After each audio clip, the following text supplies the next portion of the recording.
ಹುನಗುಂದ ಹಾಗೂ ಇಳಕಲ್ ಬ್ಲಾಕ್ ಕಾಂಗ್ರೆಸ್ ಸಮಿತಿ ಹಾಗೂ ಭಾರತ ಸ್ವಾತಂತ್ರ್ಯದ ಅಮೃತ ಮಹೋತ್ಸವ ಸೇವಾ ಸಮಿತಿ ಸಹಯೋಗದಲ್ಲಿ 75ನೇ ವರ್ಷದ ಸ್ವಾತಂತ್ರ್ಯದ ಅಮೃತ ಮಹೋತ್ಸವ ಅಂಗವಾಗಿ 75 ಸ್ವಾತಂತ್ರ್ಯ ಹೋರಾಟಗಾರ ಭಾವಚಿತ್ರಗಳ ಮೆರವಣಿಗೆ ಹಾಗೂ ಐತಿಹಾಸಿಕ ಸ್ವಾತಂತ್ರ್ಯ ಪಾದಯಾತ್ರೆಗೆ ಹುನಗುಂದ ಮತಕ್ಷೇತ್ರದ ಮಾಜಿ ಶಾಸಕ ವಿಜಯಾನಂದ್ ಎಸ್ ಕಾಶಪ್ಪನವರ್ ತ್ರಿವೇಣಿ ಸಂಗಮಕ್ಕೆ ಬಾಗಿನ ಅರ್ಪಣೆ ಮಾಡುವ ಮೂಲಕ ಹಾಗೂ ಭಾರತ ಮಾತೆ ಭಾವಚಿತ್ರಕ್ಕೆ ಪುಷ್ಪಾರ್ಚನೆ ಮಾಡುವ ಮೂಲಕ ಕೂಡಲಸಂಗಮ ದೇವಸ್ಥಾನದಿಂದ ಚಾಲನೆ ನೀಡಿದರು.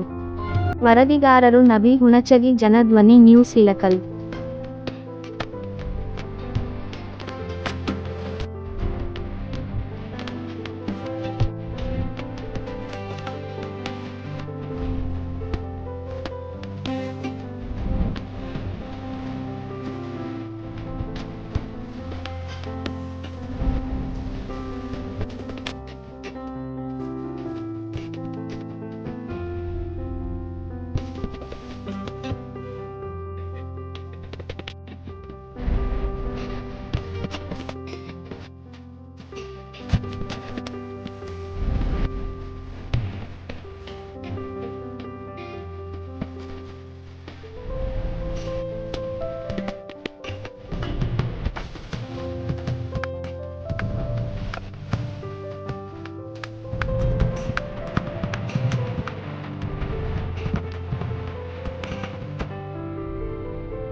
ಸ್ವಾತಂತ್ರ್ಯ ಸಿಕ್ಕು 75 ವರ್ಷಗಳಾಗಿದೆ. ಈ ಒಂದು ಸಂದರ್ಭದಲ್ಲಿ ನಮ್ಮ ಭಾರತೀಯ ರಾಷ್ಟ್ರೀಯ ಕಾಂಗ್ರೆಸ್ ಪಕ್ಷ ಮತ್ತು ಕರ್ನಾಟಕ ಪ್ರದೇಶ ಕಾಂಗ್ರೆಸ್ ಸಮಿತಿ ಇವತ್ತು ಆದೇಶದ ಮೇರೆಗೆ ಇವತ್ತು ನಮ್ಮ ಅಧ್ಯಕ್ಷರಂಥ ಸನ್ಮಾನ್ಯ ನಾಯಕರಾದಂಥ ಡಿ.ಕೆ. ಶಿವಕುಮಾರ್ ಅವರು, ನಮ್ಮ ವಿರೋಧ ಪಕ್ಷದ ನಾಯಕರಾದಂಥ ಮತ್ತು ಶಾಸಕಾಂಗ ಪಕ್ಷದ ನಾಯಕರು ಮಾಜಿ ಮುಖ್ಯಮಂತ್ರಿಗಳಂಥ ಸಿದ್ದರಾಮಯ್ಯ ಸಾಹೇಬರು ಏನು ಒಂದು ಈ ರಾಜ್ಯಾದ್ಯಂತ ಪ್ರತಿ ತಾಲೂಕು ಮಟ್ಟದಲ್ಲಿ ಈ ಒಂದು ಅಮೃತ ಮಹೋತ್ಸವದ ಅಂಗವಾಗಿ ಇವತ್ತು ಪಾದಯಾತ್ರೆಯನ್ನು ಮಾಡಬೇಕು ಅಂಥೇಳಿ ಈಗಾಗಲೇ ಎಲ್ಲ ಜಿಲ್ಲೆಗಳು ಎಲ್ಲ ತಾಲೂಕು ಮಟ್ಟದಲ್ಲಿ ಇವತ್ತು ಪಾದಯಾತ್ರೆಯನ್ನು ಹಮ್ಮಿಕೊಂಡಿದ್ದಾರೆ. ಅದೇ ರೀತಿಯಲ್ಲಿ ಇವತ್ತು ಹುಣಸೂರು ಕ್ಷೇತ್ರದ ಇವತ್ತು ಕೂಡಲ ಸಂಗಮದಿಂದ ಇವತ್ತು ನಮ್ಮ ಕೂಡಲ ಸಂಗಮ ಕಟ್ಟೆ ಕಟಾಸ್ವರೆಗೂ ಸುಮಾರು 10 ಕಿಲೋಮೀಟರ್ ಪಾದಯಾತ್ರೆಯನ್ನು ಹಮ್ಮಿಕೊಂಡು ತದನಂತರ ಹುನಗುಂದಕ್ಕೆ ಕರೆದು ಹುನಗುಂದಲ್ಲಿ ಕೂಡ ಪಾದಯಾತ್ರೆಯನ್ನು ನಗರ ಪ್ರಮುಖ ಬೀದಿಯಲ್ಲಿ, ತದನಂತರ ಇಳಕಲ್ಗೆ ಹೋಗಿ ಇಳಕಲ್ಲಿಂದ ಬಸವೇಶ್ವರ ಸರ್ಕಲ್ನಿಂದ ಸನ್ಮಾನ್ಯ ಮಾಜಿ ಮುಖ್ಯಮಂತ್ರಿಗಳಂತ SR ಕಂಠಿ ಅವರ ಪ್ರಮುಖ ಬೀದಿಯಲ್ಲಿ ಸ್ವೀಕರಿಸಿ ಪ್ರಮುಖ ನಮ್ಮ SR ಕಂಠಿ ಅವರ ವೃತ್ತದಲ್ಲಿ ಇವತ್ತು ಬಹಿರಂಗ ಸಮಾರೋಪ ಸಮಾರಂಭಗಳು ಕೂಡ ಹಮ್ಮಿಕೊಂಡಿದೆ.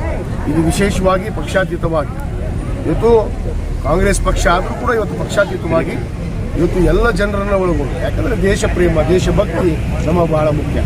ಯಾಕಂದರೆ ಆ ನಿಟ್ಟಿನಲ್ಲಿ ಇವತ್ತು ದೇಶದ ಬಗ್ಗೆ ಗೌರವವನ್ನು ತರುವಂಥದ್ದಾಗಿರ್ಬೋದು, ಗೌರವವನ್ನು ಕೊಡುವಂಥದ್ದಾಗಿರ್ಬೋದು, ನಾವು ಎಲ್ಲರೂ ಕೂಡ ಮಾಡಬೇಕಾಗುತ್ತೆ. ಪ್ರತಿಯೊಬ್ಬ ಪ್ರಜೆಗಳು ಇವತ್ತು ಭಾರತ ದೇಶಗಳು ಪ್ರಜೆಗಳು ಇವತ್ತು ಮಾಡಬೇಕಾಗುತ್ತೆ. ಆ ನಿಟ್ಟಿನಲ್ಲಿ ಇವತ್ತು ಈ ಒಂದು ಪಾದಯಾತ್ರೆ ಮತ್ತು ಸಮಾರೋಪ ಸಮಾರಂಭ ದೇಶದ ನಮ್ಮ ಏನು ದಿಗ್ಗಜರು ಇವತ್ತು ಪೂರ್ವಜರು ಇವತ್ತು ನಮಗೆಲ್ಲ ಸ್ವಾತಂತ್ರ್ಯವನ್ನು ತಂದುಕೊಡುವುದರಲ್ಲಿ ಅವರ ಜೀವವನ್ನೇ ಇವತ್ತು ತ್ಯಾಗ ಮಾಡಿದ್ದಾರೆ. ಆ ತ್ಯಾಗ ಮತ್ತು ಬಲಿದಾನವನ್ನು ಮಾಡಿದಂಥ ಅನೇಕ ಗಣ್ಯಮಾನ್ಯರು ದಿಗ್ಗಜರಿಗೆ, ಪೂರ್ವಜರಿಗೆ ಮತ್ತು ಮಹಾರಾಜರಿಗೆ, ಮಹಾರಾಣಿಯವರಿಗೆ ಅನೇಕ ಜನ ಇವತ್ತು ಎಲ್ಲ ನಾನಾ ರೀತಿಯಲ್ಲಿ ಹೋರಾಟ ಮಾಡಿದಂಥ ಎಲ್ಲರಿಗೂ ಕೂಡ ಸ್ಮರಣೆಯನ್ನು ಸಲ್ಲಿಸುವಂಥ ಈ ಒಂದು ದಿನವನ್ನು ಇವತ್ತು ಅಮೃತ ಮಹೋತ್ಸವವನ್ನು ನಾವು ಪಾದಯಾತ್ರೆ ಮುಖಾಂತರ ಇವತ್ತು ಅವ್ರಿಗೆ ಸ್ಮರಣೆ ಮಾಡುವಂಥ ಕೆಲಸವನ್ನು ನಾವು ಮಾಡ್ತಾ ಇದ್ದೀವಿ ಅನ್ನೋದು ಮಾತ್ರ ಹೇಳಬೇಕು. ಭಾವಚಿತ್ರಗಳು ವಿಶೇಷವಾಗಿ 75 ಭಾವಚಿತ್ರಗಳನ್ನು 75 ವರ್ಷಗಳಾಗಿರೋ ಕಾರಣಕ್ಕೆ 75 ಭಾವಚಿತ್ರಗಳನ್ನು ಅದರಲ್ಲಿ ಎಲ್ಲ ಹೋರಾಟಗಾರರು ಇವತ್ತು ಮಹಾರಾಜರಿದ್ದಾರೆ.